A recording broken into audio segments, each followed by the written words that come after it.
ayat. Sekarang kita ke awal bab muamalat, yaitu bab bai'. Al-bai'u lughatan muqabalatu syai'in bi syai'in. Itu menukar sesuatu dengan sesuatu yang lain, atau membandingkan sesuatu dengan sesuatu yang lain, membalas sesuatu dengan sesuatu yang lain. Jadi balas sesuatu dengan sesuatu. Ini namanya bai' secara bahasa. Itu tidak khusus apapun. Itu jadi pokoknya membalas sesuatu dengan sesuatu lain. Ada orang jotos juga. Ini bai' juga ini ya. Itu muqabalatu syai'in bi syai'in. Ya. Tendang juga. Ini bai'. Itu. Ya, pokok semua muqabalah. Membalas sesuatu dengan sesuatu yang lain.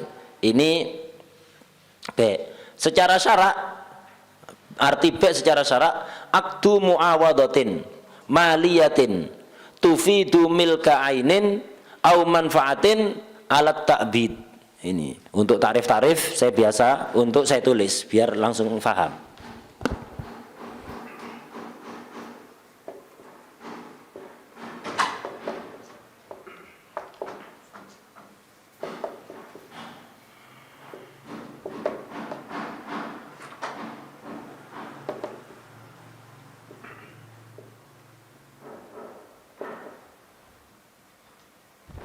Ini akad bai'.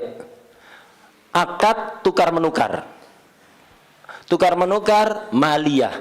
Tukar menukar mal. Mal ditukar mal. Ya, enggak pokok tukar menukar. Muawadhah yang maliyah, yang bersifat harta benda. Tukar menukar mal dengan mal. Faedahnya bai' menyebabkan kepemilikan terhadap suatu benda atau kepemilikan terhadap manfaat tapi untuk selama-lamanya.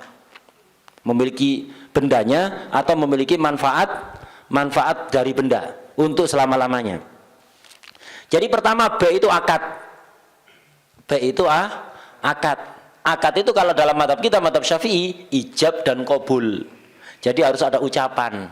Tidak cukup ngambil gorengan, masukkan uang, cemplung. Ya. Akad itu dalam mazhab kita, mazhab Syafi'i yang muktamad, harus ada ijab dan qabul, harus ada ucapan. Saya beli kitab ini dengan harga 100.000. Oh iya, saya jual dengan harga tersebut. Ya, qabil itu dan seterusnya. Nah itu jadi harus ada ijab qabul, kayak akad nikah itu loh. Apa bisa? Akad nikah anaknya dikasihkan, kemudian yang laki-laki ngasihkan mahar gitu. Enggak pakai ngomong-ngomongan. Bisa? Enggak bisa kan? Harus ada ijab qabul. Bai' juga gitu. Dan semua akad dalam mazhab Syafi'i itu pakai ijab dan qabul. Itu pakai sighat ijab dan qabul. Jadi bai' itu akad. Akad itu kesepakatan antara dua orang. Akad tukar menukar. Jadi akad itu ada muawadhah, ada yang tabarruk. Kalau muawadhah tukar menukar, antum ngasih sesuatu dan menerima sesuatu. Mengeluarkan dan mendapatkan, ya, mengeluarkan uang dapat barang, mengeluarkan barang dapat uang. Ini namanya muawadhah. Ada bukan muawadhah, namanya tabarruk, seperti hibah. Hibah itu untuk ngasih, nerima apa? Ada yang diterima? Apa? Hibah, sedekah. Antum ngasih, nerima apa? Tidak nerima apa-apa. Ini namanya tabarruk. Wakaf itu tabarruk, ya. Wakaf, wasiat, hibah, sedekah, hadiah, ini semuanya tabarruk. Ada muawadhah, ya. Ada muawadhah, tukar menukar. Itu. Bai' ini kategori muawadhah, tukar menukar. Nah, karena tukar menukar, ya di sini ladangnya untuk orang mencari keuntungan, tapi dengan cara yang benar, ya. Tapi kalau tabarruk jangan mencari keuntungan di situ. Tabarruk kok nyari untung? Di mana tabarruk itu apa? Melakukan sesuatu karena Allah, berharap balasan dari Allah, jangan mencari keuntungan dari tabarruk. Gitu. Nah, ada akad itu untuk mencari keuntungan, ada akad itu untuk membantu orang lain. Kayak akad hutang, itu akad untuk membantu orang yang sedang kesulitan. Jangan akad hutang nyari keuntungan.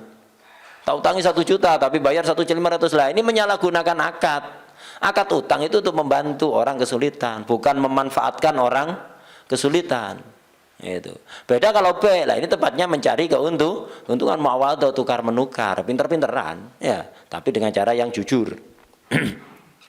Akad muawadhah. Jadi akad tukar menukar. Tidak pokok tukar menukar apa saja. Akad muawadhah yang maliyah itu, maliyah. Artinya nisbat kepada mal, harta. Tukar menukar harta. Harta ditukar dengan harta. Sesuatu itu untuk disebut harta harus manfaat dan harus suci. Tidak yang semua manfaat itu harta. Itu. Tidak yang semua yang suci itu harta. Untuk bisa disebut harta harus bernilai. Ya. Itu. Harus apa? Suci. Harus manfaat. Harus manfaat. Sesuatu yang enggak ada manfaatnya enggak disebut harta. Sesuatu enggak ada manfaatnya enggak disebut harta walaupun suci. Kecoa enggak manfaat, bukan harta. Kenapa tidak manfaat? Suci apa tidak kecoa? Suci, bangkainya yang najis ya. Kalau kecoa hidup suci, bangkainya yang najis. Kecoa bukan harta. Kenapa? Tidak manfaat?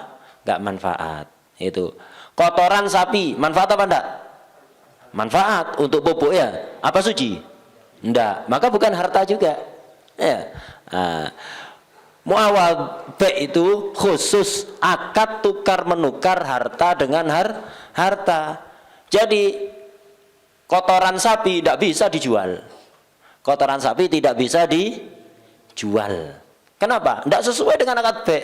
Jual beli itu dalam syarak itu akad tukar menukar harta. Harta dengan harta. Kotoran sapi dibeli dengan uang, bukan akad be', tidak sah. Uangnya harta, kotoran sapinya bukan harta. Kenapa? Najis. Bangkai ayam mungkin manfaat oleh orang sebagian. Bangkai ayam dikasihkan untuk makanan ternak, untuk makanan lili misalnya ya. Untuk makanan lili, sebagian orang itu ternak lili, makanannya beli bangkai ayam. Itu. Apa sah jual belinya? Enggak, karena bangkai ini najis. Bangkai itu najis. Jadi bukan be'. Lo terus ya apa nanti dulu? Ya apa itu nanti dulu. Antum faham takrif aja dulu. Biasakan begitu. Jangan langsung kepingin luas semuanya kepingin tahu. Fahami dulu takrif ya. Itu. Akad tukar menukar harta. Harta dengan harta. Faedahnya be itu imma tufidu milka ainin. Faedah itu apa muawadhah tadi itu memberikan faedah kepemilikan benda. HP ini asalnya milik orang. Saya beli, saya akad be', saya bayar uang, dapat HP. Ain ini ain namanya benda. Asalnya miliknya orang. Gara-gara akad be' milik saya. Berfaedah apa be'? Milka ainin, kepemilikan terhadap suatu benda. Jadi kalau ingin memiliki suatu benda, syariat itu memberikan solusi. Iman tuh bikin sendiri atau beli. Apa harus itu? Ndak, au manfaatin, atau menyebabkan kepemilikan terhadap manfaatnya saja. Manfaat untuk selama-lamanya. Manfaat untuk selama-lamanya, bukan manfaat untuk sementara. Kalau manfaat untuk sementara itu caranya dengan sewa. Saya ndak punya mobil, kepingin memiliki manfaat mobil, kepingin naik mobil, ya akad sewa, disewa sehari, seminggu. Ketika saya nyewa, memiliki benda mobilnya apa manfaatnya saja? Manfaatnya bukan bendanya milik orangnya. Itu fisik mobilnya itu milik pemilik aslinya. Saya hanya memiliki manfaat untuk menggunakan mobil sesuai akadnya. Akadnya sehari ya sehari, akadnya seminggu ya seminggu dan seterusnya. Itu kalau ijarah dibatasi. Kalau be' ndak selama-lamanya. Itu berfaedah memindah kepemilikan suatu manfaat alat takbid untuk selama-lamanya.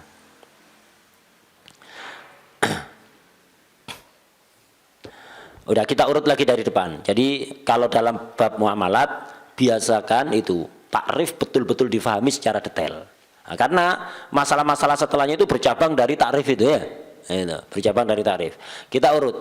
Jadi yang namanya be' itu akdun, akad, kesepakatan, ada ijab qabul. Catatan kaki di bawah, kharaja bihi al mu'athah. Ini mengeluarkan mu'athah. fa innaha la yanaqidu biha bil mu'atta bai'un syar'i al madhab. Mu'atta itu tidak bisa menyebabkan bai' menjadi sah. Bai' itu harus dengan ijab qabul, dengan akad. Mu'atta itu bukan akad. Mu'atta itu apa? Itu saling ngambil, antum ngambil barang naruh uang. Ya, ambil gorengan, makan, habis itu taruh uang. Ma'ruf, harganya sudah ma'ruf. Ketahuan harganya ya. Ini gorengan ini 1.000, 2.000. Antum ambil, ya orangnya diem aja, diem-dieman ya. Antum naruh uang 2.000, fulusnya diambil. Ya. Nah, ini namanya mu'attah ini. Namanya mu'attah. Ya, sekarang muamalah kita hampir semuanya mu'attah, enggak ada yang sah. Itu dalam mazhab Syafi'i pakai sighah. Harus pakai sighah ijab qabul, dan sighah ijab qabul ini ada syaratnya nanti 13 syarat. Kita biasanya kalau jual beli enggak pakai sighah atau pakai sighah tapi ya enggak memenuhi syarat, ya sama aja ujungnya seperti mu'attah. Kayak di sebagian toko ya, saya jual apa? Ya, saya jual gitu kan ya. Dibungkus, dibawa ke kasir, ketual totalnya 100.000. Antum bayar. Saya jual ya. Enggak, saya enggak beli. Ya kan ada kan kayak gitu kan ya. Saya jual. Jual apa? Ini sighah tapi enggak memenuhi syarat. Nanti ada syarat-syaratnya enggak terpenuhi itu. Itu sama aja, lebih baik diem aja udah. Ngomong saya jual itu enggak ada faedahnya itu. Enggak ada faedahnya, cuma ciri khas salah satu toko gitu aja. Kalau enggak biar enggak mu'attah, tetap sama aja seperti mu'attah itu ya. Kenapa? Enggak memenuhi syarat. Nah, akad yang setiap hari kita lakukan, antum beli, pernah ngomong ke toko itu minta misalnya apa gula. Saya beli gula ini dengan harga 13.000 dibayar tunai. Kobil tunikah. Itu pernah melakukan kayak gitu? Enggak pernah. Malah antum kalau praktekkan itu ditertawakan mungkin ya. Itu. Ditertawakan mungkin. Pernah ada salah satu sahib teman itu datang ke pasar. Mempraktekkan kayak gitu.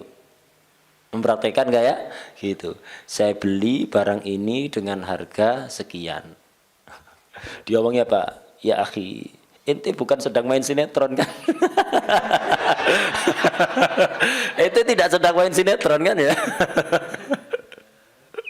itu di Hadramut itu ya. Ya akhi, anta lasta fis sinema. Ente bukan sedang main film. Gitu. Dikira kayak gitu. Nah, jadi mu'attah, ya apa hukumnya ini? Fa innaha la yanaqid, tak sah. Biha bil mu'attah bai'un syar'i. Tidak sah bai' syar'i dengan cara mu'attah. Ini madhab kita, madhab Imam Syafi'i. Tapi tidak pernah kita praktekkan. Hatta kita yang ngaku madhab Syafi'i. Loh terus ya apa? Berarti tidak sah terus itu. Kalau melakukan muamalah yang nggak sah, hukumnya haram. Ya, hukumnya haram. Lah ini waqtaron Nawawiyu in iqadahu biha bil mu'attah fi kulli ma ya'udduhun nasu bai'an. Itu. Kata Imam Nawawi, bai' itu sah dengan cara mu'attah. Tapi untuk barang-barang yang biasanya itu dilakukan dengan mu'attah. Fi kulli ma ya'udduhun nasu bai'an. Pokok yang menjadi adatnya masyarakat, bai' menggunakan mu'attah ya sudah cukup sudah. Pokok kalau adatnya pakai mu'attah ya berarti sah. Kalau adatnya tidak pakai mu'attah ya tidak sah. Zaman dulu itu ada barang-barang itu yang kecil-kecil, yang sepele-sepele atau hatta yang mahal, ada barang-barang yang menjadi adat masyarakat. Ini kalau jual beli barang ini cukup mu'attah. Ada barang lain tidak cukup mu'attah, perlu ijab seperti jual beli tanah itu.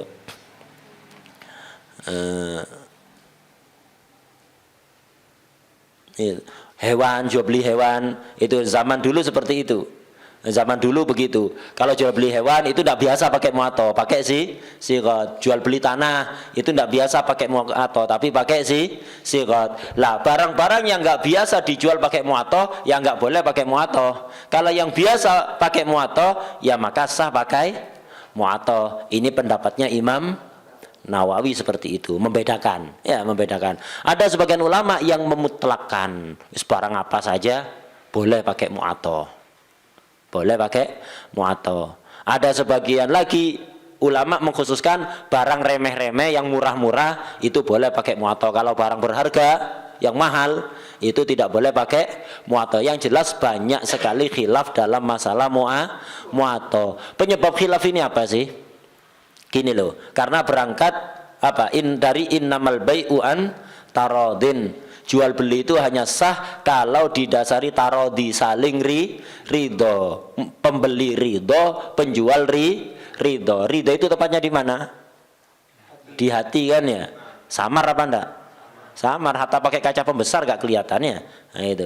Jadi ridho itu berangkat dari dalil itu innamal bai'u antaradin. Jual beli itu harus didasari saling ridho dari kedua belah pihak. Ridho ini sesuatu yang samar. Karena samar harus ada sesuatu yang kuat menunjukkan adanya ridho. Imam Syafi'i memahami, madhab Syafi'i memahami yang mutamad, sesuatu yang kuat menunjukkan adanya ridho hanya ucapan, yaitu ijab dan qabul. Itu saja. Yang lain mungkin menunjukkan ridho, senyum, diem aja, barangnya diambil kasih fulus diem aja, menunjukkan ridho apa enggak? Menunjukkan mungkin ya, tapi lemah. Itu. Jadi sebagai bentuk kehati-hatian ya, innamal bai'u antaradin, awalnya dari situ. Jual beli itu hanya sah jika didasari saling ridho. Ridho itu samar, maka harus ada sesuatu yang kuat menunjukkan adanya ridho. Yang kuat hanya ucapan ijab dan qabul. Makanya harus pakai ijab dan qabul. Tanpa ijab dan qabul tidak cukup. Tidak cukup. Ini apa? Imam Syafi'i. Sebagian yang lain ya ndak, ridho itu ndak apa? Yang menunjukkan ridho itu ndak harus ucapan. Banyak orang ridho tanpa harus ngomong itu. Itu. Hatta ngomong juga bisa jadi ngomong tok, tapi sebenarnya hatinya nggak ridho. Sebagaimana ucapan menunjukkan ridho, begitu juga orang itu senyum, korina, ya, diemnya orang ini, itu udah cukup. Atau pakai isyarah, pakai apa saja, itu apapun yang menunjukkan ridho ya sudah. Berangkatnya kan dari innamal bai'u antaradin, ya apapun yang menunjukkan ridho ya sudah cukup. Lah kalau sudah menjadi kebiasaan masyarakat jual beli sesuatu dengan cara mu'athah, maka mu'athah menunjukkan ridho apa enggak? Menunjukkan ridho apa enggak? Menunjukkan ridho. Ya kayak antum tiap hari ke toko itu, ke toko ngambil barang kemudian dibawa ke kasir, tit itu, kemudian bilang totalnya 100.000, antum ngasih uang 100.000 tanpa ngomong ya, kasih uang 100.000, ridho enggak antum ngasih ini? Kemudian orangnya ngasih barang itu diwadai kresek dikasihkan ke antum, ridho enggak orangnya itu? Ridho, seneng, malah kepingin antum tiap hari ke situ. Ya sudah, intinya kan ridho, ini ridho ya sudah cukup. Nah, berangkat dari situ ya, berangkat dari situ. Ala kulli hal mu'athah ini banyak khilafnya. Ada yang mengatakan kayak Imam Nawawi tadi, dipilah-pilah. Barang yang biasa diakad dengan mu'athah maka boleh mu'athah. Yang nggak biasa dengan mu'athah nggak boleh pakai mu'athah. Ada yang mengkhususkan barang remeh-remeh, yang murah-murah, yang mahal nggak boleh pakai mu'athah. Ada yang mengumumkan semua barang sah diakad dengan cara mu'athah. Pokok intinya ridho. Ada yang lain namanya istijrar. Istijrar ini batil, nggak sah istijrar. Istijrar ini apa? Ngambil barang tiap hari, ngambil barang catatan totalan belakang, antum nggak tahu harganya. Kalau mu'athah tahu harganya, ya. Kalau mu'athah antum tahu harganya apa enggak? Tahu. Ini gorengan 2.000, antum bayar. Tahu sudah. Cuman nggak pakai ijab qabul. Tapi ketika ngambil tahu harganya. Nah, ada istijrar, ini antum tidak tahu harganya barang. Setiap hari pokok ngambil, tidak tahu harganya total ya. Nanti akhir bulan totalan. Ini namanya istijrar, ini batil ini. Wa amal istijrar min bayya. Istijrar dari penjual. Apa itu istijrar? Wa huwa akhdhu syai'an fa syai'an. Ngambil barang sedikit demi sedikit, tiap hari ngambil gula, ngambil beras, ngambil bumbu, ngambil ini, ngambil itu. Min ghairi takdirin ditsaman kullamarrah, tanpa ada penentuan harga setiap kali ngambil. Kalau mu'athah kan ada penentuan harga ya, dicatat kalau ngambil harga dulu enggak apa, netapkan harga dulu enggak apa-apa. Jadi tiap hari ke toko ngambil gula, beras, ini, ayo tolong total berapa ini? Oh 100.000, ya wis catat. Enggak apa-apa, ini mau apa ini ya. Setiap hari ngambil gula berapa? 15.000, catat. Besok ngambil lagi beras berapa? 25.000, catat.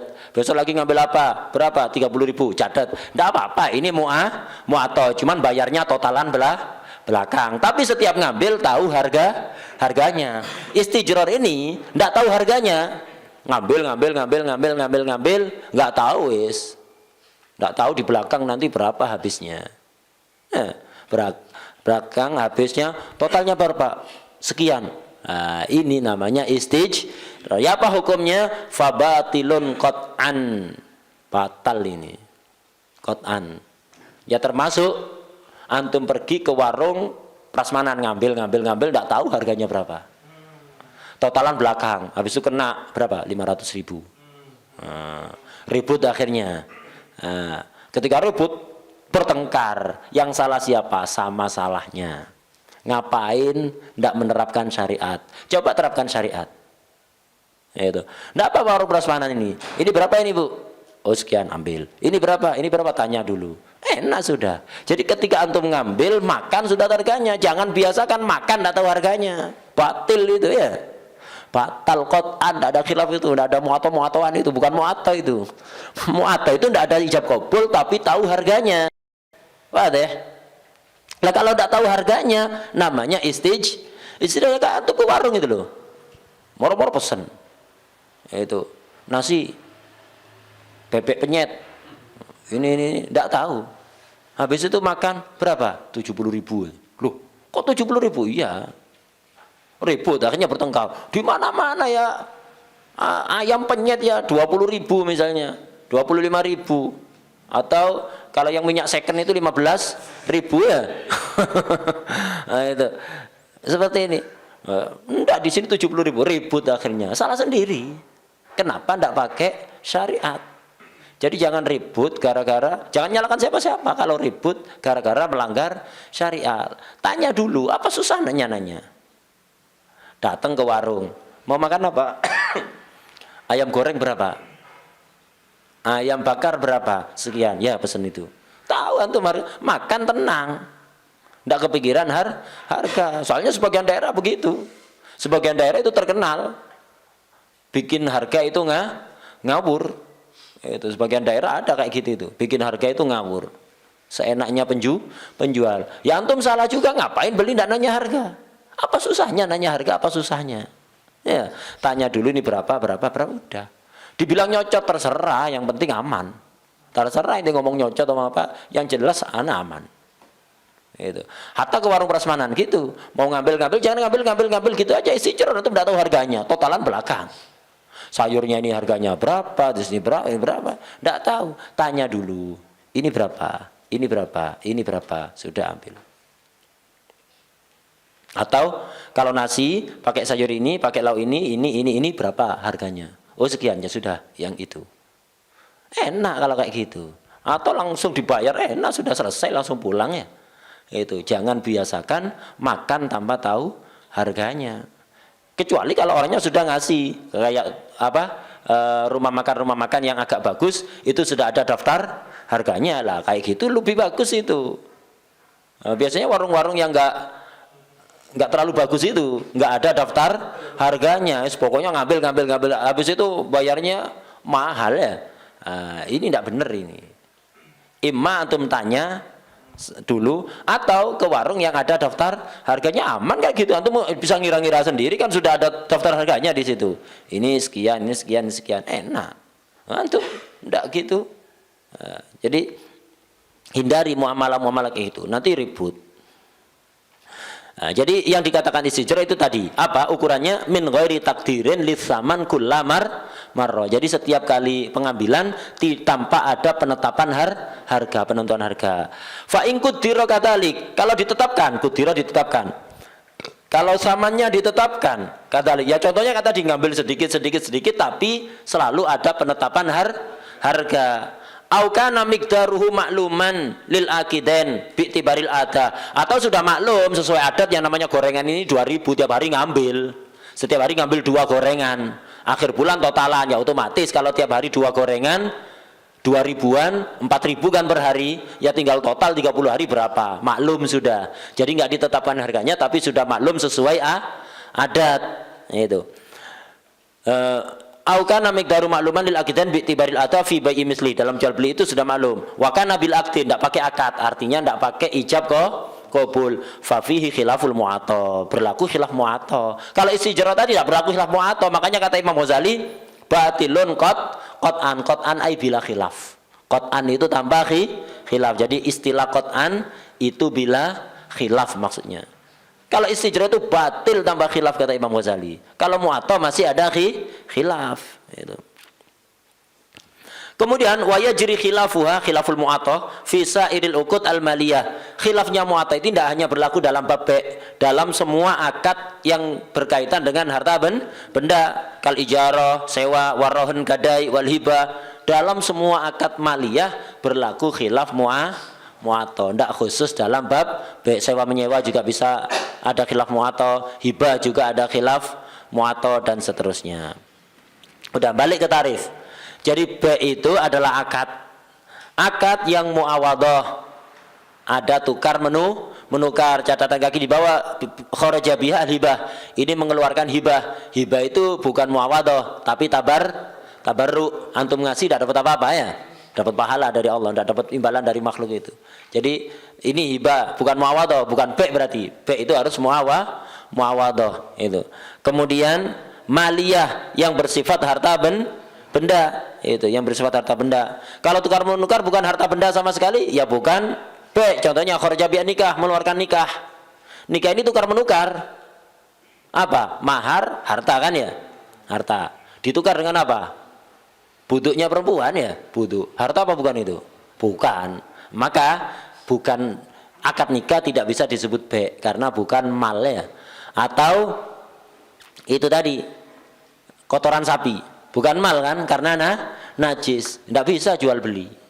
Tidak bisa jual. Ya apa caranya? Nanti di syaratnya mabek kita bahas itu nanti insyaallah. Sekarang kita fokus pemahaman kepada takrif saja. Itu. Tufidu milka ainin. Itu. Tufidu milka ainin. Bermanfaat memberikan kepemilikan benda. Itu. Jadi B bisa menyebabkan antum memiliki sebuah benda. Itu kayak HP ini. Asalnya milik orang menjadi milik anak gara-gara B, bendanya ya, fisiknya. Apa harus fisiknya? Au manfaatin alat takbid, atau manfaat tapi yang selama-lamanya. Mengeluarkan ijarah. Ijarah itu sewa menyewa, itu menyebabkan kepemilikan manfaat. Cuma sementara. Ada B itu menyebabkan kepemilikan manfaat tapi selama-lamanya. Contohnya kayak apa? Itu kama fi bai hakil mamar wa wad'il akhshab 'alal jidar. Itu wa hakil bina 'alas satah. Jual beli itu aslinya yang ini, yang tufitu milka ainin.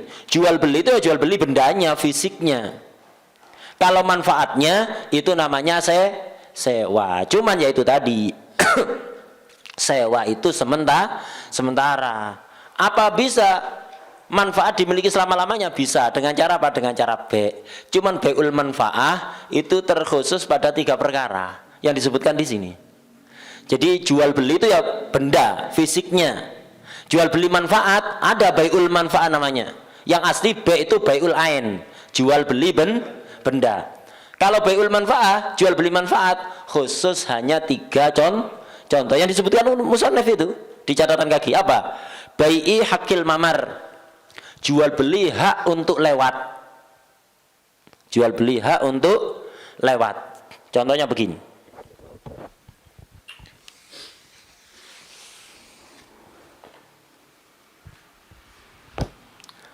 Antum punya tanah di sini. Di sini punya tanah. Jalan raya di sini. Ini semuanya di sekelilingnya ini tanah milik orang. Antum kalau mau ke jalan raya gimana? Naik helikopter. Melewati tanah orang tanpa izin kok gosok.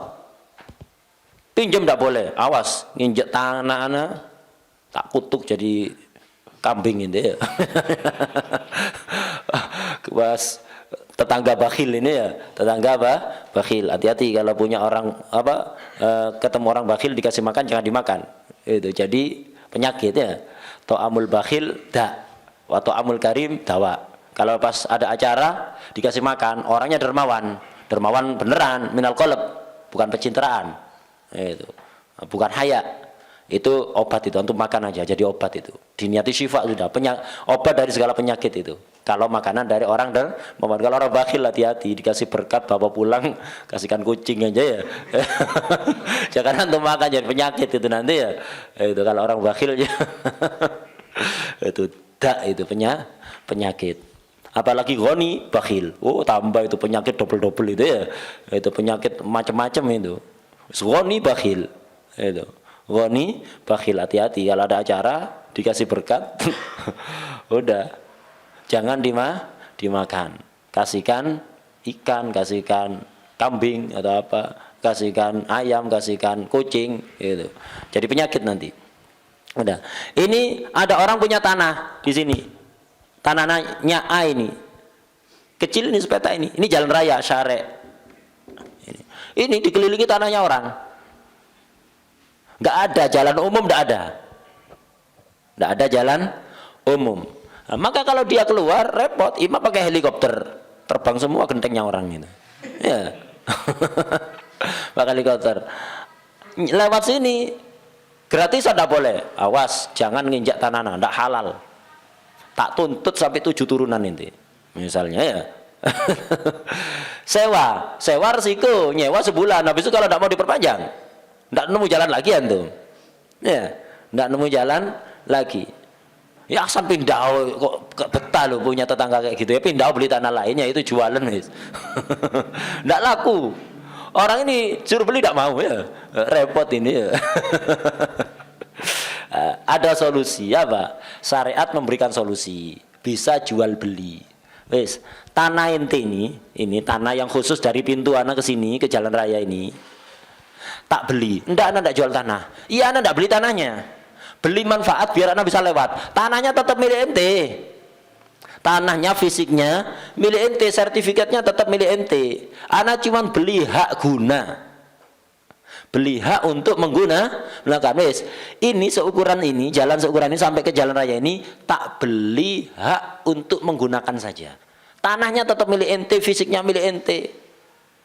Anak cuma beli hak untuk menggunakan tanah sebagai jalan lewat gitu aja. Menuju keluar masuk dari rumah ke jalan raya. Ini namanya bai'u hakil mamar. Ini ketika dibeli tanahnya tetap milik orang ini, tetap milik bae. Pembeli hanya punya hak untuk lewat. Sampai kapan? Sampai kiamat. Alat takbid. Kalau sewa, ya kalau habis masa sewanya ya habis, tidak boleh gunakan lagi. Tapi kalau pakai akad selama-lamanya alat takbid. Dan pemilik tanah masih boleh memanfaatkan tanahnya, tapi dengan pemanfaatan yang tidak mengganggu jalan, tidak mengganggu. Ini untuk keluar masuk. Tanami sengon ya tidak boleh ya, apa dibuat jalan tanami sengon di tengah gitu, tidak bisa dipakai ya, tidak boleh. Itu. Untuk yang lain terserah. Terserah. Misalnya mau melewatkan pipa di dalamnya misalnya. Jadi pemilik tanah ini mau nanam pipa di dalam, kan tidak mengganggu jalan lewat kan ya, tidak ada masalah. Tapi kalau dibuat sawah di atasnya, tidak bisa ya, apa ya dibuat jalan, dibuat jadikan sawah. Nah, itu. Ini yang pertama, bai'ul manfa'ah, bai'ul hakil mamar. Termasuk lagi wawad'il akhsyab al jidar, jual beli hak meletakkan kayu di atas tembok. Jadi beli hak untuk meletakkan kayu di atas tembok. Ya apa contohnya? Begini. Di sini ada rumah orang. Ini antum punya tanah. Kepingin buka warung kaki 5. bikin warung kaki 5. Apa? Jualan apa? Nasi goreng beneran misalnya. Bukan sulapannya. Saya kepingin buka warung nasi goreng beneran, judulnya gitu. Pakai bumbu artinya ya, bukan sulapan, tidak pakai bumbu tapi gurih. Ini pakai nasi goreng beneran, minyaknya nggak second. Itu. Jadi pingin buka warung. Modalnya sedikit. Antum kalau bikin warung bangun, ya modalnya habis untuk bangun tok. Habis itu mau buka usaha, nggak punya modalnya habis untuk bangun fisik. Jadi harus bikin apa? Bangunan yang lumayan permanen gitu. Enggak. Caranya bagaimana? Ya gini aja. Tinggal ini kan temboknya orang kan ya. Antum bikin tenda. Udah, kayu ini kan harus ada tiangnya ya. Kalau buat tiang lumayan mahal padahal modalnya sedikit. Ya udah, numpang aja kayunya taruh di sini, kasih tenda. Kayu numpang di atas temboknya orang. Bakhil ini enggak bangun, enggak awas. Jangan ngeletakkan kayu di atas tembok anak. Loh kenapa? Kan enggak membahayakan. Enggak, anak enggak mau. Enggak mau. Jadi enggak mau ya, numpang kayu ditaruh di atas tembok. Enggak membahayakan. Enggak, nanti rumah anak ambles ke dalam bumi nanti ya. Itu. Enggak mau. Nah, terus ya apa? Bayar. Nah, bayar solusinya ada dua. Imma sewa, imma beli manfaat. Kalau antum sewa resiko. Sewa, wes tak sewa setahun. Nyewa untuk apa? Sedekah meletakkan kayu. Kayu tendanya warung nasi goreng itu ya. Kayunya taruh di atas temboknya itu, tak sewa setahun. Nanti kalau orang ini hasut, waduh kok laris, wes enggak mau diperpanjang bongkaran. Ini nanti ya resiko kalau saya sewa. Kepingin enggak resiko beli, wes. Ini tak beli, bukan temboknya tak beli. Hak untuk meletakkan kayu di atas tembok ente tak beli. Jadi saya beli hak guna, hak menggunakan tembok ente. Bukan membeli temboknya, temboknya tetap milik ente, bisa dimanfaatkan oleh orang itu. Temboknya tetap milik pemilik rumah, boleh apa masang paku di situ untuk apa, untuk terserah, miliknya dia tetap. Nah, cuma pembeli ini berhak menggunakan tembok untuk apa? Tempat meletakkan kayu tadi itu. Wes, tembok ente tak beli hak gunanya. Bukan temboknya dibeli.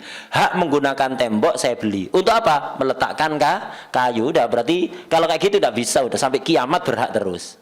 Bahkan seandainya temboknya sudah hancur, roboh, dibangun lagi, boleh naruh lagi. Boleh naruh lagi sampai kapan? Sampai kiamat. Hatta nanti rumahnya dijual ke orang lain, saya tetap berhak naruh di sini. Loh ini pemiliknya sudah ganti, hatta pemiliknya sudah ganti, ana udah berhak naruh kayu di sini sampai kiamat. Wah deh ya, ini jarang terjadi ya. Hal kayak gini ini jarang terjadi karena jarang orang tahu. Jarang orang tahu. Ini kedua. Ketiga, wahakul bina ala satah, termasuk jual beli manfaat adalah membeli hak bangun di atas loteng. Kalau di Indonesia kan rumah kita terbiasa di atasnya itu genteng, bukan dek cor itu ya, bukan cor, tapi apa genteng.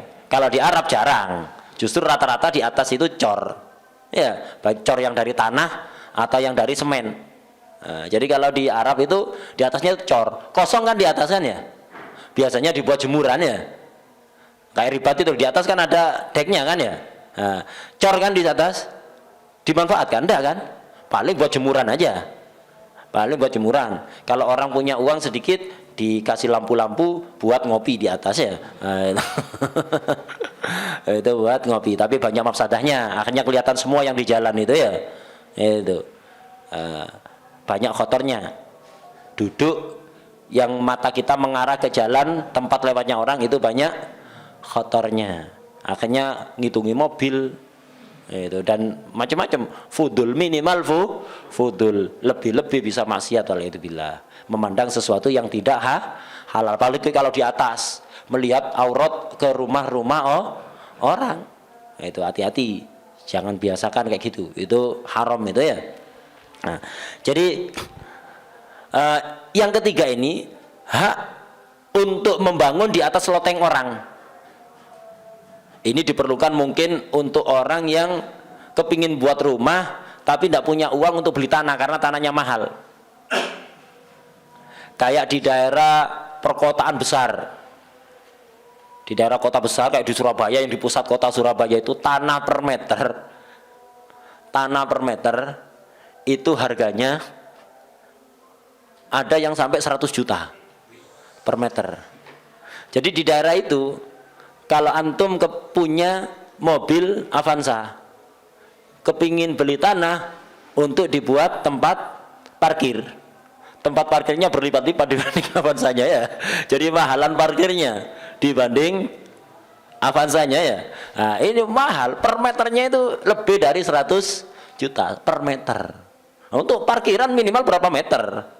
Ya, butuh bermeter-meter kan. Jadi kalau mobilnya Avanza lebih mahal tempat parkirnya. Itu lebih mahal. Nah, kayak gitu mahal.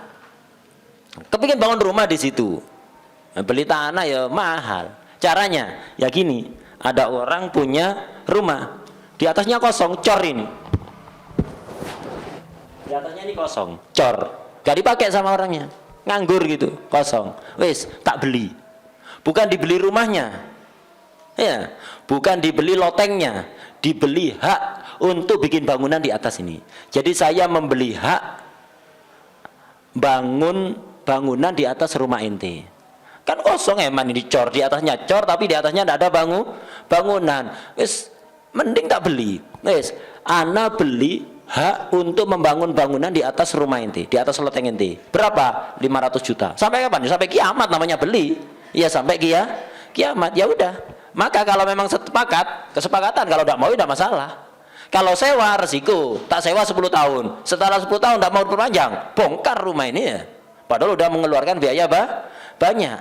Solusinya beli, bukan beli bangunannya, tapi beli hak untuk bangun. Habis itu saya sendiri yang bangun biaya lagi saya. Nah, sampai kapan? Sampai kiamat ini. Sampai kiamat. Itu. Nanti saya bikin tangga dari luar sini. Ya. Nggak boleh maksa anak harus lewat dalam rumah ente, nggak boleh. Kalau orang nyari itu nggak masalah, tapi kalau nggak boleh itu ya pakai tangga di luar situ ya. Nah, seperti itu. Nah, ini namanya baik hakul bina, boleh sampai kiamat. Seandainya rumah ini dibongkar, dibangun lagi, saya berhak bangun lagi di atas ya. Nah, ini tapi pengecualian, ini namanya bai'ul manfa'ah. Antum biar tahu bai'ul manfa'ah, tapi itu sekali lagi bai'ul manfa'ah ini pengecualian ya, hanya dalam kasus-kasus tertentu. Ini dalam mazhab Syafi'i hanya dalam kasus-kasus tertentu, tidak luas. Nah, sebagian orang gampang-gampang ini bai'ul manfaat, dikit-dikit bai'ul manfaat. Wallah alam dalam mazhab lain. Kalau mazhab Syafi'i bai'ul manfaat ya khusus ini saja, 3 ini. Nah, selain itu tidak bisa. Jual beli pulsa, beli apa itu? Antum beli pulsa itu beli apa? Beli benda. Apa bendanya?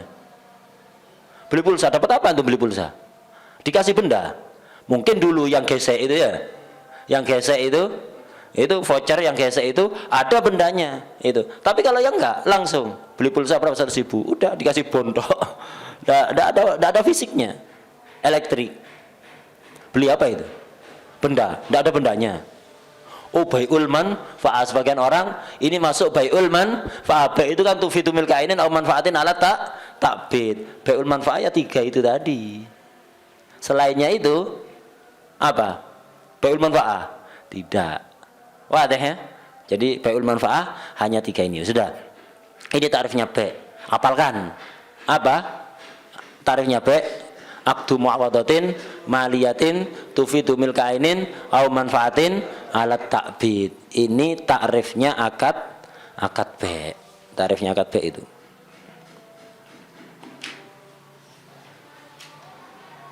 Nyambung aja ini sampai asar, habis itu selesai ya. Itu ini istirahat nanggung sudah. Sebentar lagi sudah adzannya. Tak langsungkan aja sebentar. Tadi datangnya soalnya mulainya agak lambat. Arkanul bai'i salah satu. Rukunnya bai' ada 3, akidan. Kalau diglobalkan 3, kalau ditafsil jadi 6. Akidan, 2 orang yang melakukan akad. Wahuma al-bai' wal musyari, penjual dan pembeli. Wa maqudun alaih, yang diakad. Ini juga 2. Wa wasaman wal musman, saman dan musman. Wasighah 3. Sighah ini wahya al-ijab wal qabul, ijab. Saman dan musman. Dalam jual beli itu ada saman, ada musman. Saman itu alat pembayaran. Musman barang yang dibeli. Penting membedakan saman dan musman. Kalau jual beli itu pakai emas dan perak, pakai mata uang emas dan perak, ya uang itu yang saman. Atau sekarang pakai uang kertas, beli kitab bayar uang, maka uang itu namanya saman, kitabnya namanya musman. Lah kalau barter, mana saman mana musman? Misalnya HP tukar dengan kamera, kameranya tak beli, apa? Tukar HP. Mobil ente tak tukar dengan mobil anak, sawah ente tukar dengan mobil anak, nah sawah ente tukar dengan rumah anak misalnya. Nah, barter. Mana saman, mana musman. Itu. As-saman wal musman. Catatan kaki di bawah, al-farqu bainahuma idza kana naqdaini au aradaini. Kemarin di bab zakat sudah terangkan. Harta itu ada kalanya naqd, ada kalanya ard. Naqd itu apa? Emas atau perak, mata uang. Au ardaini. Kalau ard itu selain uang. Ya. Kayak HP, mobil, rumah, sawah, dan seterusnya. Ini.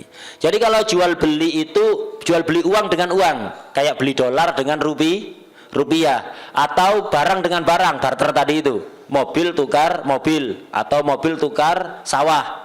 Nah, maka yang dikatakan saman, annas saman ma dakhalatul ba, yang dimasuki oleh huruf ba.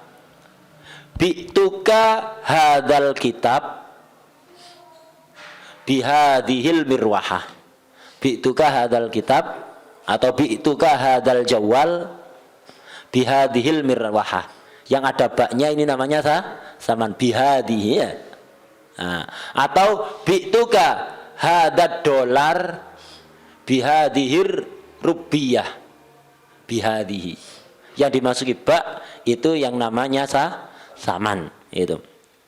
Ini kalau sama-sama naked atau sama-sama arat. Fa in kana ahaduma naqdan wal akharu ghairuhu. Kalau yang satu naked uang, yang satu bukan uang, fasaman huwa naked, otomatis yang naked yaitu yang menjadi yang disebut saman, dimasuki ba atau enggak ya. Nah, itu.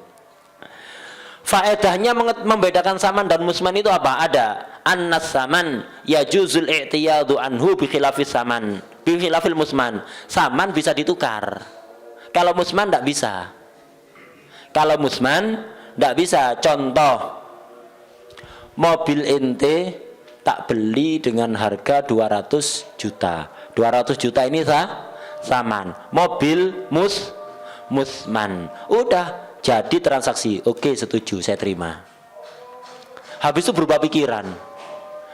Tadi ente tak bayar 200 juta kan? Samannya 200 juta. Wis, jangan bayar uang wis. Kemarin kan mobil antum beli dengan harga 200 juta. Wis jangan dibayar 200 juta. Bayar sawah gimana? Jadi uang itu wis ana enggak mau uang, diganti sawah. Boleh. Ini namanya iktiyat. Minta kan ganti, minta tukar. Boleh kalau saman diganti. Tapi kalau musman enggak bisa. Tadi kemarin mobil ente tak beli dengan harga 200 juta. Dengan harga 200 juta. Habis itu setelah kesepakatan transaksi sudah selesai, oh ya mobil tuh. Habis itu mobil, waduh, nyesel anak beli mobil. Nyesel beli mobil. Kemarin mobil ente tak beli kan 200 juta. Ya apa kalau ganti sawah ya? Ente kan juga punya sawah, mobilnya untuk ente ganti sawah mobilnya. Nggak bisa. Kenapa? Musman tidak bisa ditukar. Kalau saman bisa. Lu ya apa kayak gitu, gampang, banyak solusinya nanti. Yang penting antum paham ini saman dan musman. Kalau langsung tukar begitu saja tidak bisa. Ya udah, kalau tadi menyesal ya terima aja mobil, habis itu mobilnya tukarkan sawah, beres. Ya diterima dulu. Akad yang pertama diselesaikan dulu, baru akad baru. Kalau akad pertama dirubah, lah ini yang nggak boleh tadi. Kalau saman bisa, kalau musman tidak bisa. Ini rukunnya B. Kemudian rukunnya B lagi, ijab dan qabul. Segot, ijab dan qabul. Ijab itu apa? Catatan kaki di bawah. Maya dulu alat tamlik, lafat yang menunjukkan memindah kepemilikan, dalalatan dohirotan, dengan menunjukkan secara jelas. Ya dulu alat tamlik. Kalau qabul, ya dulu alat tamalluk, memiliki. Tamlik memilikan ke orang lain, tamalluk memiliki untuk diri sendiri. Jadi tamlik memindah kepemilikan. Kalau tamaluk menerima kepemilikan. Itu ijab. Jadi ijab itu lafadz yang menunjukkan memindahkan kepemilikan pada orang lain. Saya jual HP ini. Ini namanya ijab ini. Saya jual HP ini kepada antum dengan harga 500.000. Lafadz ini menunjukkan kalau saya ingin memindah kepemilikan HP kepada antum. Antum ngomong qabil tuh, ya saya terima. Saya terima artinya lafadz yang menunjukkan kalau antum apa? Menerima kepemilikan HP. Ini namanya qabul. Bedanya ijab sama qabul. Nah, jadi dalam mazhab Syafi'i sekali lagi jual beli itu apa? Harus ada ijab dan qabul. Harus ada sigat yaitu ijab dan qabul. Udah. Nah, kita tutup dengan syurutul akidain. Nah, itu rukun. Jadi selalu yakut itu begitu. Dan memang begini dalam kitab apapun. Belajar itu pertama tarif, kemudian rukun, setelah itu syarat untuk setiap rukun. Tarifnya B sudah, rukunnya B sudah. Rukunnya B yang pertama apa? Akidain. Penjual dan pembeli. Syaratnya penjual dan pembeli ini dibahas sekarang. Syurutul akidain. Syurutul akidain ini arbaatun. Syaratnya akidain, penjual dan pembeli itu ada 4. Pertama, itlaqut tasarruf. Tasarrufnya harus mutlak, bebas. Bebas bertasarruf. Artinya bebas bertasarruf, ai idnus syari'i lahu lisaksi fihi fit tasarruf. Orang itu dikasih izin oleh syariat untuk melakukan tasarruf, untuk melakukan jual beli, untuk melakukan memiliki, menerima kepemilikan, memindah kepemilikan, itu namanya tasarruf ya. Itlaq bebas, dikasih izin. Jadi syarat untuk bisa menjadi penjual atau pembeli, orang itu harus mendapat izin dari syara. Ya apa caranya mendapat izin dari syara? Semua orang itu mendapat izin dari syara kalau memenuhi beberapa syarat. Apa? Ini fala yasihhu aktu sabiyin wa majnunin wa mahjurin alaihi bisafah. Ini orang-orang yang tidak diizini oleh syara untuk tasarruf. Ini tidak sah, ini jual beli. Sobi tidak sah, akadnya anak kecil walaupun sudah tamyiz, pinter, etes ya, ngecepret, metuwe. Anak kecil metuwe seperti orang tua gayanya ya, itu tidak sah. Sobi belum balik, pokok selama belum balik ini belum diizini oleh syara untuk tasarruf. Namanya apa? Jadi ada namanya mutlaqut tasarruf. Nah, ini orang yang dikasih kebebasan untuk tasarruf oleh syara. Kebalikannya mahjur aleh. Nanti ada bab hijir nanti. Bab hajar. Nanti ada bab hajar. Jadi untuk mengetahui siapa mutlaqut tasarruf nanti akan ada bab khusus namanya bab hajar. Orang-orang yang dilarang tasarruf oleh syara. Siapa saja orang-orang yang dilarang untuk tasarruf? Antum bakal paham siapa saja. Pokok bebas dari hajar berarti mutlaqut tasarruf. Mutlaqut tasarruf ini orang yang bebas, artinya mendapatkan izin dari syara untuk tasarruf. Tidak perlu nunggu SMS dari Jibril. Ya, tidak usah. Pokok tidak masuk mahjur aleh berarti mutlaqut tasarruf. Nah, wadah ya. Nah, di antara yang mahjur aleh yaitu sobi, anak kecil, tidak boleh. Baik dia beli untuk diri sendiri atau disuruh orang tuanya. Waduh, di pondok anak kecil repot ini ya. Di pondok yang apa? Di situ ada anak kecil, tidak sah jual belinya. Padahal di SD banyak kan ya, di TK aja banyak, beli es sendiri, beli kue sendiri, beli mainan sendiri, nggak sah mazhab Syafi'i. Anak kecil tidak sah jual belinya, batil. Lo orang tuanya nyuruh, batil, tidak boleh, tidak sah, batal. Akadnya itu batal. Kenapa? Tidak memenuhi syarat ini, itlaqut tasarruf, tidak dapat izin. Nah, ada sebagian pendapat memperbolehkan asal sudah tamyiz. Dan ini yang apa? Banyak dipakai orang-orang menerapkannya. Gitu. Madhab kita tidak sah, anak kecil hatta wis metuwe etes pinter yang ngenyang kayak embok-embok ya, kayak mama turun 500 ya sakne. Kalau nawar itu pinter itu tetap tidak bisa, harus balik, balik. Kenapa kok anak kecil ini tidak boleh? Demi kemaslahatan dia, dia, karena anak kecil itu belum sempurna akalnya, itu belum sempurna akalnya. Itu syarat pertama. Termasuk orang gila, tidak sah jual beli. Orang gila kadang-kadang beli kopi, ya bawa uang itu. Gila, tapi ke fulus ngerti, susu kurang ngamuk. Itu, ada orang gila kayak gitu. Kembaliannya kurang ngamuk. Kalau diajak ngomong lain tidak nyambung. Tapi kalau ke fulus, wah masya Allah, ya. Wapal ke fulus itu. Kembaliannya kurang, ya, kalkulator salah bisa ngerti dia. Itu ada kayak gitu, ada tahu sendiri. Majnun tapi ke fulus itu masya Allah ya. Itu tahu semua kalau fulus. Itu beli itu sesuai kurang nggak. Tapi kalau untuk urusan yang lain gila dia, wallah alam, ala kulli hal.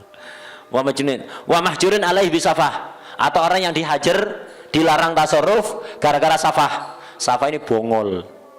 Apa bongol? Nanti ada nanti babnya ya, enggak usah sekarang. Pokok antum punya gambaran aja sekarang, syarat orang itu jual beli harus mendapatkan izin dari syara untuk melakukan tasarruf. Siapa yang dilarang? Nanti ada bab hajar, enggak jauh kok. Enggak jauh dari bab B, nanti ada bab hajar, orang-orang yang dilarang untuk tasarruf. Kemudian yang kedua, wa adamul ikrahi bihaqqin, tidak ada paksaan yang tanpa hak. Jadi orang jual beli, penjual atau pembeli, kalau dipaksa dan paksaannya salah, paksaan tanpa hak, maka tidak sah jual belinya. Hatta dia ngomong bituka kobil tuh percuma, tidak sah kalau dipaksa. Jadi yang sah itu siapa? Orang yang menjual tanpa adanya paksaan, atau dipaksa tapi paksaannya benar. Paksanya benar. Ya apa contoh paksaan benar? Itu wa adamul ikrahi bi ghairi haqqin ay fi malihi fala yasihu aqdu mukrahin fi malihi bi ghairi haqq. Orang yang dipaksa untuk akad pada harta bendanya tanpa hak tidak sah. Amma bi haqqin fayasihu, kalau dengan hak sah. Ya apa contohnya? Contohnya begini, ka'an tawajjaha alaihi bai'u malihi liwafaidaini. Orang waktunya bayar utang bulet aja, alasan tidak punya fulus. Mobil ente ini jualan, enggak eman jualan, utang udah jatuh tempo, waktunya bayar, suruh bayar, enggak mau, alasan enggak punya fulus, tapi punya mobil, enggak mau jual, udah laporkan ke hakim.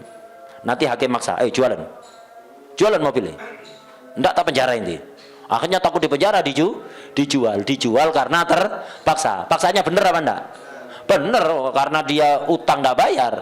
Itu utang enggak bayar, maka paksaan ini benar, sah. Walaupun terpaksa tetap sah. Kenapa? Paksaannya dengan hak, paksaannya benar. Tapi kalau paksaan tidak benar, tidak sah. Ayo jual rumah inti, enggak tak jotosi ini. Rumah inti ini anak mau bikin pelebaran ini, anak punya perusahaan harus saya lebarkan. Enggak, tak datangkan preman gebuki inti. Jualan, bukan ngerampas cuma-cuma, ngerampas dengan beli, tapi paksaan. Jualan, enggak tak datangkan preman, tak gebuki. Jualan tanah inti, anak mau bikin pelebaran perusahaan, tidak sah. Hatta dikasih harga normal, bahkan di atas normal, tidak sah kalau orangnya tidak mau. Terserah orangnya mau jual atau tidak bisa dipaksa. Kecuali kalau pemerintah masih ada khilaf. Kalau pemerintah dan demi kemaslahatan umum, pelebaran jalan misalnya ya, jalannya sempit, macet di sini, tiap hari macet, mau tidak mau harus melebarkan ya, rumah sebelahnya itu harus sebelah jalan itu harus dibongkar, dibuat pelebaran jalan. Apa boleh? Ini masih khilaf kalau pemerintah. Kalau perorangan tidak bisa ya. Kalau pemerintah masih khilaf, asalkan demi kemaslahatan umum, bukan kemaslahatan Pak Ute, kemaslahatan umum ya. Kemudian syarat ketiga bagi orang yang jual atau beli, ini syaratnya pembeli ini, wa islamu man yushtara lahu nahwu mushafin au muslimin au murtadin la ya'tiqu alaih. Pembeli mushaf syaratnya harus muslim. Ini syarat khusus pembeli mushaf. Kalau beli beras, ada orang kafir beli beras ke antum tidak apa-apa, tapi kalau beli mushaf tidak bisa, harus muslim. Itu wa islamu man yushtara lahu nahwu mushaf. Kenapa kok man yushtara lahu bukan man yashtari? Karena yang penting pembeli mushaf itu harus muslim, baik dia beli sendiri atau nyuruh orang. Orang kafir datang ke antum, kepingin beli mushaf, tidak boleh. Nyuruh orang, tidak beli sendiri. Nyuruh orang, tolong belikan mushaf. Datang ke toko antum, beli mushaf. Untuk siapa? Itu orang kafir itu. Katanya beli sendiri tadi ke sini nggak boleh. Ana disuruh dia, wakil. Yang datang, yang beli siapa? Muslim apa kafir ini? Muslim. Tapi untuk kafir tidak boleh. Man yustaro lahu. Makanya bahasanya pakai yustaro lahu, bukan man yastari. Baik dia beli langsung atau mewakilkan, tidak boleh. Harus muslim pembeli mushaf itu. Wa islamu man yushtara lahu nahwu mushaf. Jadi pembeli mushaf, orang yang beli mushaf baik secara langsung atau pakai wakil, syaratnya harus muslim. Apa harus mushaf? Enggak, ini nahwu mushaf. Semisal mushaf. Apa semisal mushaf? Kal hadis, kitab hadis. Enggak boleh juga orang kafir beli kitab hadis. Wa atharis salaf, kitab-kitab yang cerita tentang salaf. Ail hikayat wal akhbar anis solihin, kitab-kitab manakib, kitab-kitab kalam salaf. Itu tidak boleh. Wal murad bil mushaf ma fihi Qur'anun walau harfan, apapun yang ada tulisan Al-Qur'an walaupun satu huruf. Itu ingkusida annahu Qur'an walau fi dimni ilmin kan nahwi au dimni tamimah. Pokok ada tulisan-tulisan Al-Qur'an tidak boleh. Itu atau nama-nama mu'addam. Iya, orang kafir kepingin beli keramik itu yang ada tulisan wa ma arsalnaka illa rahmatan lil alamin. Ada keramik tulisan tulisan misalnya Allah Muhammad sallallahu alaihi wasallam. Ada keramik tulisan Yasin atau misalnya itu apa? Ainama tuwallu fasamma wajhullah misalnya. Tidak boleh. Orang kafir beli itu tidak boleh. Enggak, anak kepingin rumah anak kalau lagi model kayak gitu. Tidak boleh. Beliau yang lain, gambar kembang, gambar opo gitu. Jangan yang beli ini, tidak boleh. Nah, sekarang masalahnya yang jual ya. Yang jual mereka. Keramik tulisannya wa marsalnaka illa rahmatan lil alamin. Yang punya toko kafir ya. Yang punya toko kafir. Yang salah yang jual ke toko itu. Tidak boleh harusnya. Jadi kalau ada perusahaan keramik tulisan kayak gitu, toko kafir yang kulak, tidak boleh. Tidak, ini khusus yang muslim yang beli ini. Ya, tidak boleh kafir. Akhirnya nyuruh orang muslim untuk beli. Kalau tahu tidak boleh. Jadi intinya orang kafir tidak boleh beli apapun yang ada tulisan Quran atau kitab-kitab seperti hadis asarus salaf itu.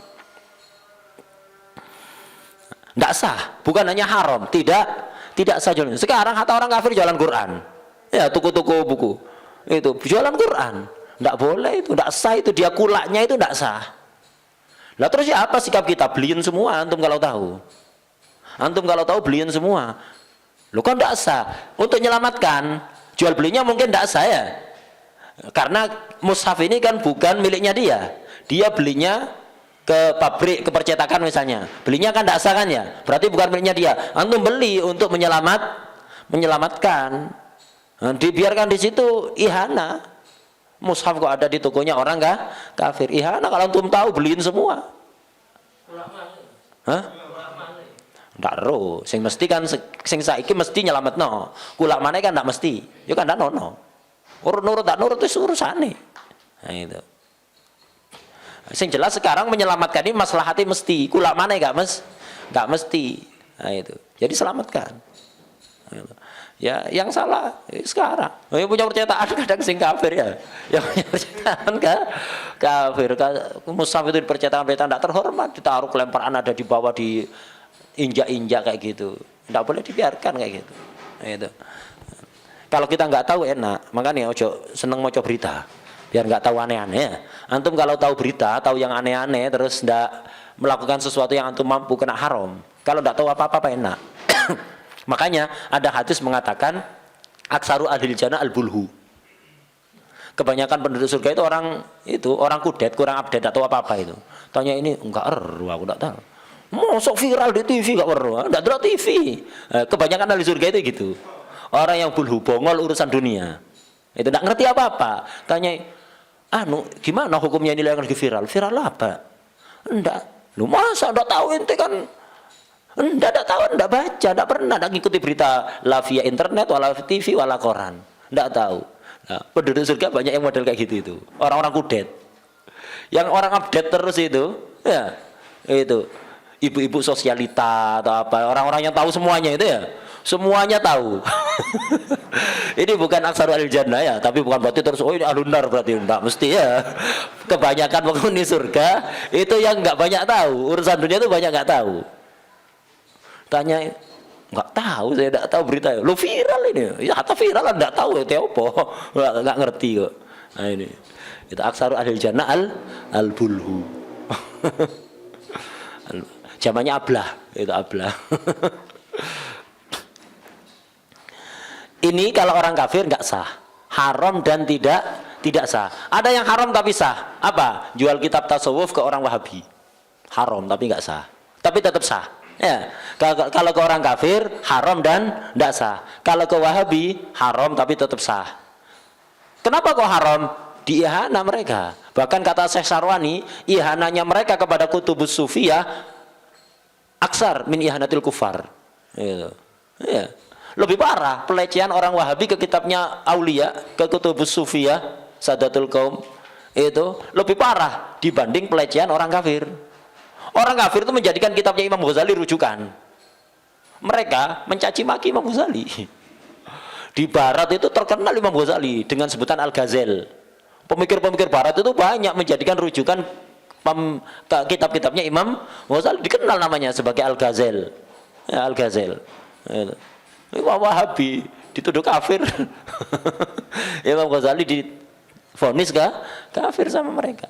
Kata Syekh Sarwani, haram menjual kitab-kitab kalam salaf, kitab-kitab tasawuf kepada orang Wahabi, haram. Kenapa kok haram? Tapi tetap sah karena muslim. Tetap sah karena itu karena muslim. Kenapa haram? Karena pelecehan mereka kepada kutubus sufiyah aksar itu daripada pelecehannya kufar. Ihananya lebih parah.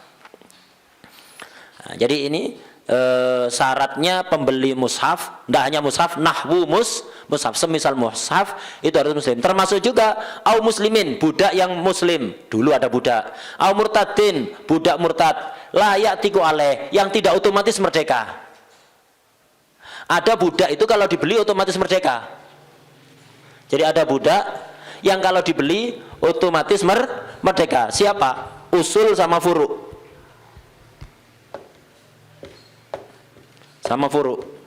Orang tua, ayah ibu, kakek nenek terus ke atas. Anak, cucu terus ke bawah. Ini usul, ini orang tua terus ke atas. Furu, ini anak terus ke bawah. Kalau ada orang beli budak, tahu atau tidak tahu, ternyata orang tuanya atau furunya, usulnya atau furunya, otomatis merdeka. Nggak pakai dimerdekakan. Begitu dibeli langsung merdeka. Lah, orang kafir beli budak muslim tidak boleh. Kecuali kalau salah satu usul atau furunya. Orang kafir beli budak muslim tidak sah. Kenapa? Pelecehan. Al-Islam ya'lu wa la yu'la alaih. Budak muslim dibeli orang kafir, akhirnya kan dilecehkan nanti kan. Muslim menjadi budaknya orang kafir. Tidak sah. Kecuali kalau budaknya itu orang tuanya atau anaknya. Kenapa? Tidak ada pelecehan. Ketika dibeli langsung merdeka, tidak jadi budak. Begitu juga orang murtad, budak yang murtad dibeli orang kafir, tidak boleh. Kecuali kalau usul atau furu yang langsung merdeka, sah. Kenapa nggak ada pelecehan? Lu kenapa? Bukankah orang murtad lebih jelek dibanding kafir asli? Ya banda. Nah, tapi tetap, budak murtad tidak boleh dibeli oleh orang kafir. Kenapa? Ada catatan kakinya. 5 fi milkil kafir lil muslim minal idlal. Kalau muslim dimiliki kafir, pelecehan. Wali baqaiul qatil Islam wahya mutalabatuhu bihi bil Islam fil murtad. Karena orang murtad itu walaupun jelek, tapi dia ada tuntutan untuk kembali kepada Islam. Kalau dimiliki orang kafir, tambah sulit untuk balik ke Islam nanti. Tidak boleh. Wadah ya? Nah, ini syarat ketiga. Syarat terakhir, pembeli dan penjual. Syaratnya pembeli. Syarat nomor 1, syaratnya pembeli dan penjual. Syarat nomor 2, syaratnya pembeli dan penjual. Syarat 3 dan 4 ini khusus syaratnya pembeli. Syarat ketiga tadi, pembeli mushaf, semisal mushaf, pembeli budak muslim, pembeli budak murtad harus muslim, tak boleh kafir. Kecuali kalau budak yang langsung otomatis merdeka. Mayat tigo ala itu otomatis merdeka.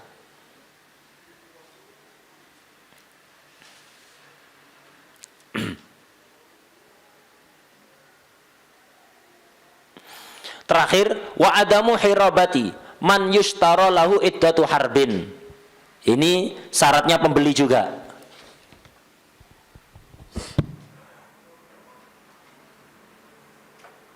Kafir itu ada kalanya harbi, ada kalanya ghairu harbi.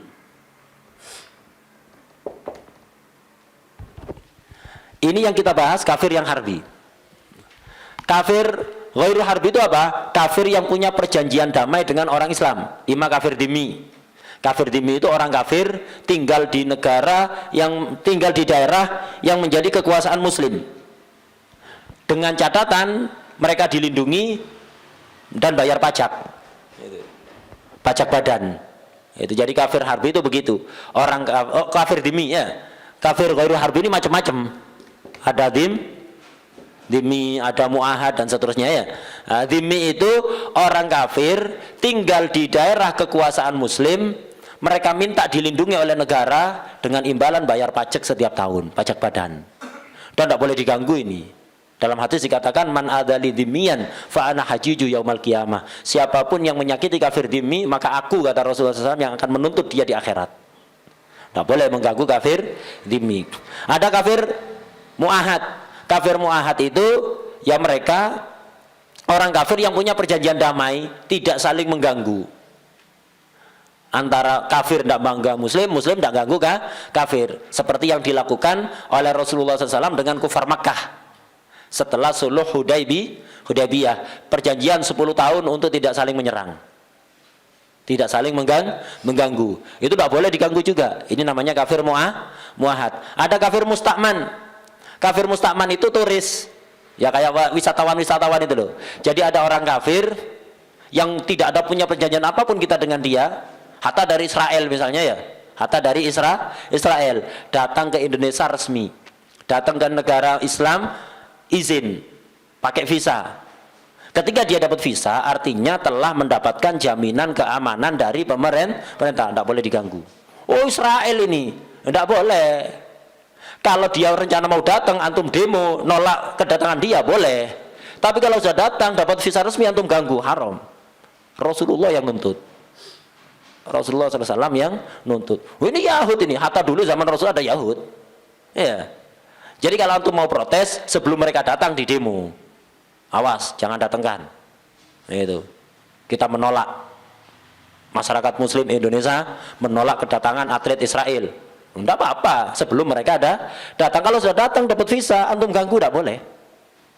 Antum ganggu tidak boleh. Antum protes ke pemerintahnya boleh. Ya apa ini kedatangan? Pulangkan. Minta dipulangkan, boleh. Tapi kalau antum bertindak pribadi langsung ganggu yang bersangkutan, ini tidak diperbolehkan. Begitu Islam itu menghargai perjanjian.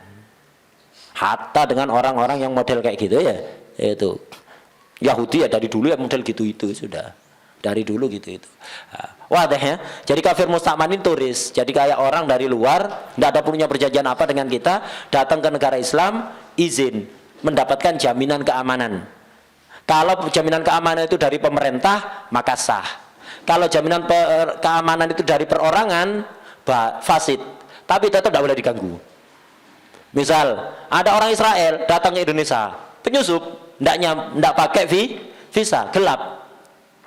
Nyamar jadi nelayan, minta jaminan keamanan pada orang ngemplak, tolong jamin aku ya, cak jaminan aku timbul punang Indonesia, jaminan keamananku, yo apa cari aku, tidak boleh kita ganggu, diusir boleh, tapi diganggu disakiti di sini nggak boleh, suruh keluar boleh, fasid, tapi tetap walaupun fasid tidak boleh diganggu, disakiti, dibunuh, dirampas hartanya, dicopet, tidak boleh, dikeluarkan boleh. Dikeluarkan dari Indonesia dalam keadaan aman. Ya, nyampe di negaranya setelah aman, antum mau berkelahi sama dia terserah. Tapi kalau di sini tidak boleh ya. Kenapa? Menghormati Muslim yang menjamin itu. Ini kehormatan la ilaha illallah. Jadi orang awam bukan pemerintah jamin keamanan untuk orang kafir harbi dijamin. Tidak boleh diganggu. Tidak boleh diganggu. Hatta perempuan. Dan itu yang disiro kan begitu. Siapa yang datang itu minta jaminan kepada perempuan itu di Madinah. Ya itu. Abul As ya, menantunya Rasulullah SAW ya. Itu kan waktu itu masih kafir, minta jaminan dijamin. Itu. Wah, ya. Nah, jadi seperti itu. Ini mau lah Harbi ini tidak punya perjanjian itu sudah. Harbi. Lah, ini khusus nomor 4 ini. Wa adamu hirabati man yushtara lahu iddatu harbin. Pembeli iddatu harbin alat perang. Apapun yang manfaat untuk berperang. Pembeli alat perang tidak boleh kafir harbi. Dhimmi boleh. Syaratnya pembeli alat perang tidak boleh kafir harbi, baik dia beli secara langsung atau nyuruh orang muslim, tidak boleh. Makanya kalimatnya juga sama, yushtaro lahu, bukan man yastari tapi man yushtaro lahu. Wa adamu hirabati man yushtaro lahu iddatu harbin. Iddatu harbin, apa iddatu harbin? Catatan kaki di bawah, wahia kullu nafi'in fihi, semua yang bermanfaat untuk berperang. Tidak boleh kalau yang beli kafir harbi. Misalnya ada negara Islam bikin pesawat tempur, negara kafir harbi ingin beli, tidak boleh. Atau perorangan kafir harbi ingin beli, tidak boleh. Itu. Jadi nggak boleh menjual alat perang apapun yang bermanfaat untuk perang kepada orang kafir harbi. Ini syarat yang keempat. Wa adamu hirabati man yushtara lahu iddatu harbin. Wadah ya. Ini muamalat awal-awal pelan-pelan kayak gini. Tidak seperti ibadat kemarin ya. Pelan-pelan karena rata-rata antum masih pemula juga dalam bab muamalat. Apa pelan-pelan ada yang nggak paham ya antum mutolaah. Nah, nanti ketika sudah berjalan nanti banyak yang mirip-mirip sudah. Pertama perlu banyak pengenalan istilah-istilah kayak gitu itu penting. Ini awal-awal pelan kayak gini aja. Bingung is wajar dalam bab muamalat pertama kali belajar ada kebingungan itu wajar. Tapi harus telaten begitu insya Allah nanti menjadi gamblang. Dan jangan terlalu fokus kepingin bahas masalah-masalah yang kontemporer. Nanti dulu itu prosesnya faham yang ada di fikih dulu baru nanti memahami yang kontemporer. Antum tidak paham yang di fikih ingin paham yang kontemporer, kebalik. Tidak bisa. Harus yang di fikih dulu difahami kalimat per kalimat baru nanti jenjang berikutnya memahami yang kontemporer. Wallahu a'lam. Al-Fatihah.